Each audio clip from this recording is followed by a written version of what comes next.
नमस्कार। मैं सुरेंद्र धर्माधिकारी। आज मैं आपके लिए मुंशी प्रेमचंद जी द्वारा लिखित कहानी अनाथ लड़की सुनाने जा रहा हूं। सेठ पुरुषोत्तम दास पूना की सरस्वती पाठशाला का मुआयना करने के बाद बाहर निकले तो एक लड़की ने दौड़कर उनका दामन पकड़ लिया। सेठ जी रुक गए और मोहब्बत से उसकी तरफ देखकर पूछा, क्या नाम है? लड़की ने जवाब दिया, रोहिणी। सेठ जी ने उसे गोद में उठा लिया और बोले, तुम्हें कुछ इनाम मिला? लड़की ने उनकी तरफ बच्चों जैसी गंभीरता से देखकर कहा, तुम चले जाते हो, मुझे रोना आता है, मुझे भी साथ लेते चलो। सेठ जी ने हंसकर कहा, मुझे बड़ी दूर जाना है, तुम कैसे चलोगी? रोहिणी ने प्यार से उनकी गर्दन में हाथ डाल दिए और बोली, जहाँ तुम जाओगे वही मैं भी चलूंगी, मैं तुम्हारी बेटी होंगी। मदरसे के अफसर ने आगे बढ़कर कहा, इसका बाप साल भर हुआ नहीं रहा, माँ कपड़े सीती है, बड़ी मुश्किल से गुजर होती है। सेठ जी के स्वभाव में करुणा बहुत थी। ये सुनकर उनकी आंखें भर आई। उस भोली प्रार्थना में वो दर्द था जो पत्थर से दिल को पिघला सकता है। बेकसी और यतीमी को इससे ज्यादा दर्दनाक ढंग से जाहिर करना नामुमकिन था। उन्होंने सोचा, इस नन्हे से दिल में न जाने क्या अरमान होंगे, और लड़कियां अपने खिलौने दिखाकर कहती होंगी, ये मेरे बाप ने दिया है। वो अपने बाप के साथ मदरसे आती होंगी, उसके साथ मेलों में जाती होंगी और उनकी दिलचस्पियों का जिक्र करती होंगी। ये सब बातें सुन सुनकर इस भोली लड़की को भी ख्वाहिश होती होगी कि मेरा बाप होता। माँ की मोहब्बत में गहराई और आत्मिकता होती है जिसे बच्चे समझ नहीं सकते। बाप की मोहब्बत में खुशी और चाव होता है जिसे बच्चे खूब समझते हैं। सेठ जी ने रोहिणी को प्यार से गले लगा लिया और बोले, अच्छा, मैं तुम्हें अपनी बेटी बनाऊंगा, लेकिन खूब जी लगाकर पढ़ना। अब छुट्टी का वक्त आ गया है, मेरे साथ आओ, तुम्हारे घर पहुंचा दूँ। ये कहकर उन्होंने रोहिणी को अपनी मोटरकार में बिठा लिया। रोहिणी ने बड़े इत्मीनान और गर्व से अपनी सहेलियों की तरफ देखा। उसकी बड़ी बड़ी आंखें खुशी से चमक रही थी और चेहरा चांदनी रात की तरह खिला हुआ था। सेठ ने रोहिणी को बाजार की खूब सैर कराई और कुछ उसकी पसंद से, कुछ अपनी पसंद से बहुत सी चीज़ें खरीदी। यहाँ तक कि रोहिणी बातें करते करते कुछ थक सी गई और खामोश हो गई। उसने इतनी चीज़ें देखी और इतनी बातें सुनी कि उसका जी भर गया। शाम होते होते रोहिणी के घर पहुंचे और मोटरकार से उतरकर रोहिणी को अब कुछ आराम मिला। दरवाज़ा बंद था। उसकी माँ किसी ग्राहक के घर कपड़े देने गई थी। रोहिणी ने अपने तोहफों को उलटना पलटना शुरू किया। खूबसूरत रबड़ के खिलौने, चीनी की गुड़िया जरा दबाने से चू चू आवाज़ करने लगती और रोहिणी ये प्यारा संगीत सुनकर फूली न समाती थी। रेशमी कपड़े और रंग बिरंगी साड़ियों की कई बंडल थे, लेकिन मखमली बूटे की गुलकारियों ने उसे खूब लुभाया था। उसे उन चीज़ों के पाने की जितनी खुशी थी, उससे ज़्यादा उन्हें अपनी सहेलियों को दिखाने की बेचैनी थी। सुंदरी के जूत अच्छे सही, लेकिन उनमें ऐसे फूल कहाँ है? ऐसी गुड़िया उसने कभी देखी भी ना होगी। इन ख्यालों में उसके दिल में उमंग भर आई और वो अपनी मोहिनी आवाज़ में एक गीत गाने लगी। सेठ जी दरवाजे पर खड़े इन पवित्र दृश्य का हार्दिक आनंद उठा रहे थे। इतने में रोहिणी की माँ रुक्मिणी कपड़ों की एक पोटली लिए हुए आती दिखाई दी। रोहिणी ने खुशी से पागल होकर एक छलांग भरी और उसके पैरों से लिपट गई। रुक्मिणी का चेहरा पीला था, आंखों में हसरत और बेकसी छिपी हुई थी। गुप्त चिंता का सजीव चित्र मालूम होती थी, जिसके लिए जिंदगी में कोई सहारा नहीं। मगर रोहिणी को जब उसने गोद में उठाकर प्यार से चूमा तो जरा देर के लिए उसकी आंखों में उम्मीद और जिंदगी की झलक दिखाई दी। मुरझाया हुआ फूल खिल गया। बोली, आज तू इतनी देर तक कहाँ रही? मैं तुझे ढूंढने पाठशाला गई थी। रोहिणी ने हुमक कर कहा, मैं मोटर कार पर बैठकर बाजार गई थी, वहां से बहुत अच्छी अच्छी चीजें लाई हूँ। वो देखो कौन खड़ा है। माँ ने सेठ जी की तरफ ताका और लजाकर सिर झुका लिया। बरामदे में पहुंचते ही रोहिणी माँ की गोद से उतरकर सेठ जी के पास गई और अपनी माँ को यकीन दिलाने के लिए भोलेपन से बोली, क्यों, तुम मेरे बाप हो ना? सेठ जी ने उसे प्यार करके कहा, हाँ, तुम मेरी प्यारी बेटी हो। रोहिणी ने उनके मुंह की तरफ याचना भरी आंखों से देखकर कहा, अब तुम रोज यही रहा करोगे? सेठ जी ने उसके बाल सुलझाकर जवाब दिया, मैं यहाँ रहूंगा तो काम कौन करेगा? मैं कभी कभी तुम्हें देखने आया करूंगा, लेकिन वहां से तुम्हारे लिए अच्छी अच्छी चीजें भेजूंगा। रोहिणी कुछ उदास सी हो गई। इतने में उसकी माँ ने मकान का दरवाजा खोला और बड़ी फुर्ती से मैले बिछावन और फटे हुए कपड़े समेटकर कोने में डाल दिए कि कहीं सेठ की निगाह उन पर ना पड़ जाए। ये स्वाभिमान स्त्रियों की खास अपनी चीज है। रुक्मिणी अब इस सोच में पड़ी थी कि मैं इनकी क्या खातिर तवाज़ो करूं। उसने सेठ जी का नाम सुना था। उसका पति हमेशा उनकी बड़ाई किया करता था। वो उनकी दया और उदारता की चर्चाएं अनेकों बार सुन चुकी थी। वो उन्हें अपने मन का देवता समझा करती थी। उसे क्या उम्मीद थी कि कभी उसका घर भी उसके कदमों से रोशन होगा। लेकिन आज जब वो शुभ दिन संयोग से आया तो वो इस काबिल भी नहीं कि उन्हें बैठने के लिए एक मोढ़ा दे सके। घर में पान और इलायची भी नहीं। वो अपने आंसुओं को किसी तरह न रोक सकी। आखिर जब अंधेरा हो गया और पास के ठाकुर द्वारे से घंटों और नगाड़ों की आवाज़ें आने लगी तो उन्होंने ज़रा ऊंची आवाज़ में कहा, बाई जी, अब मैं जाता हूँ। मुझे अभी यहाँ बहुत काम करना है। मेरी रोहिणी को कोई तकलीफ ना हो। मुझे जब मौका मिलेगा उसे देखने आऊँगा।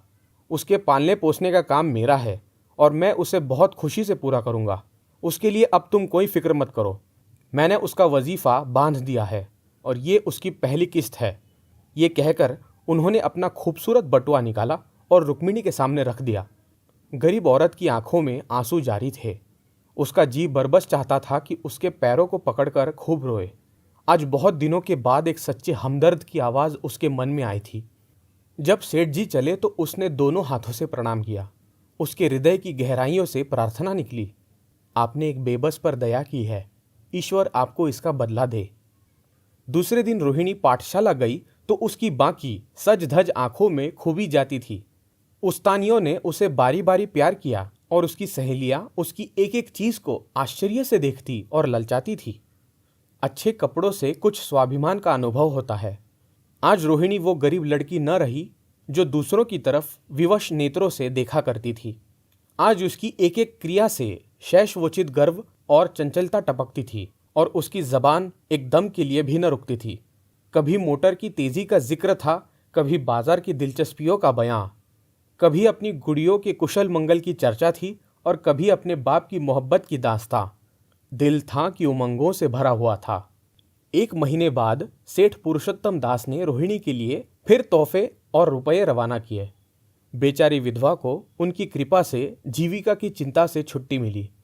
वो भी रोहिणी के साथ पाठशाला आती और दोनों माँ बेटियां एक ही दर्जे में साथ साथ पढ़ती।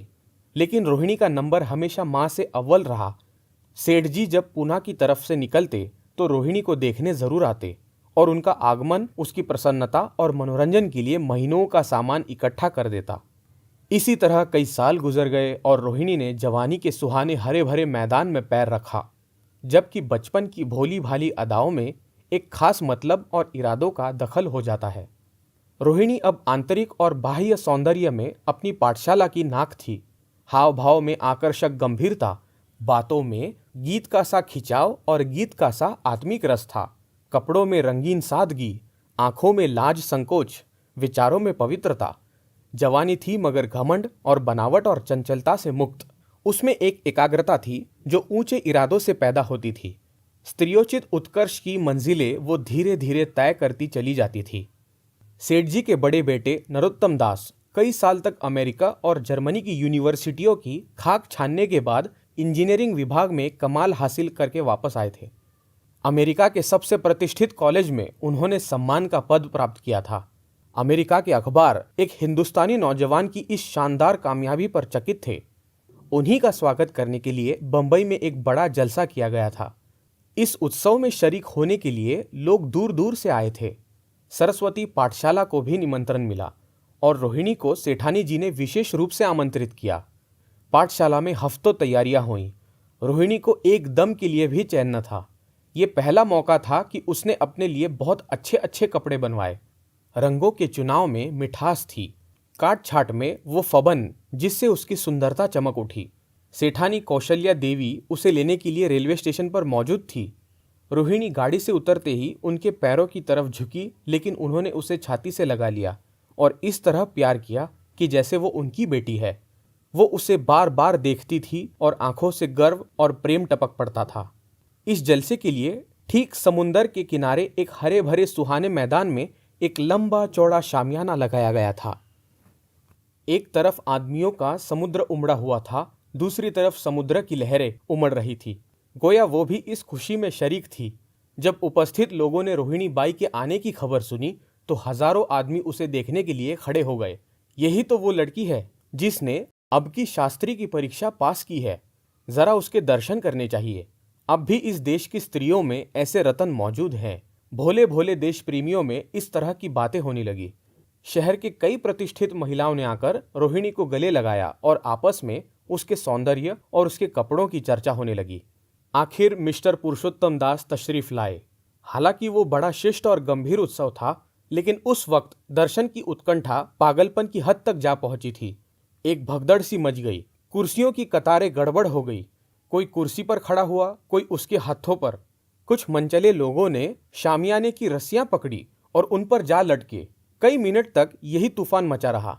कहीं कुर्सियां टूटी, कहीं कुर्सियां उल्टी, कोई किसी के ऊपर गिरा, कोई नीचे। ज्यादा तेज लोगों में धौल धप्पा होने लगा। तब बीन की सुहानी आवाजें आने लगी। रोहिणी ने अपनी मंडली के साथ देश प्रेम में डूबा हुआ गीत शुरू किया। सारे उपस्थित लोग बिल्कुल शांत थे और उस समय वो सुरीला राग, उसकी कोमलता और स्वच्छता, उसकी प्रभावशाली मधुरता, उसकी उत्साह भरी वाणी दिलों पर वो नशा सा पैदा कर रही थी जिससे प्रेम की लहरें उठती है, जो दिल से बुराइयों को मिटाता है और उससे जिंदगी की हमेशा याद रहने वाली यादगारें पैदा हो जाती है। गीत बंद होने पर तारीफ की एक आवाज न आई। वही ताने कानों में अब तक गूंज रही थी। गाने के बाद विभिन्न संस्थाओं की तरफ से अभिनंदन पेश हुए और तब नरोत्तम दास लोगों को धन्यवाद देने के लिए खड़े हुए, लेकिन उनके भाषण से लोगों को थोड़ी निराशा हुई। यूं दोस्तों की मंडली में उनकी वक्तृता के आवेग और प्रवाह की कोई सीमा न थी, लेकिन सार्वजनिक सभा के सामने खड़े होते ही शब्द और विचार दोनों ही उनसे बेवफाई कर जाते थे। उन्होंने बड़ी बड़ी मुश्किल से धन्यवाद के कुछ शब्द कहे और तब अपनी योग्यता की लज्जित स्वीकृति के साथ अपनी जगह पर आ बैठे। कितने ही लोग उनकी योग्यता पर ज्ञानियों की तरह सिर हिलाने लगे। अब जलसा खत्म होने का वक्त आया। वो रेशमी हार जो सरस्वती पाठशाला की ओर से भेजा गया था, मेज पर रखा हुआ था। उसे हीरो के गले में कौन डाले? प्रेसिडेंट ने महिलाओं की पंक्ति की ओर नजर दौड़ाई। चुनने वाली आंख रोहिणी पर पड़ी और ठहर गई। उसकी छाती धड़कने लगी, लेकिन उत्सव के सभापति के आदेश का पालन आवश्यक था। वो सर झुकाए हुए मेज के पास आई और कांपते हाथों से हार को उठा लिया। एक क्षण के लिए दोनों की आंखें मिली और रोहिणी ने नरोत्तम दास के गले में हार डाल दिया। दूसरे दिन सरस्वती पाठशाला के मेहमान विदा हुए, लेकिन कौशल्या देवी ने रोहिणी को न जाने दिया। बोली, अभी तुम्हें देखने से जी नहीं भरा। तुम्हें यहाँ एक हफ्ता रुकना होगा। आखिर मैं भी तो तुम्हारी माँ हूँ। एक माँ से इतना प्यार और दूसरी माँ से इतना अलगाव। रोहिणी कुछ जवाब दे न सकी। ये सारा हफ्ता कौशल्या देवी ने उसकी विदाई की तैयारियों में खर्च किया। 7वें दिन उसे विदा करने के लिए स्टेशन तक आई। चलते वक्त उससे गले मिली और बहुत कोशिश करने पर भी आंसुओं को न रोक सकी। नरोत्तम दास भी आए थे। उनका चेहरा उदास था।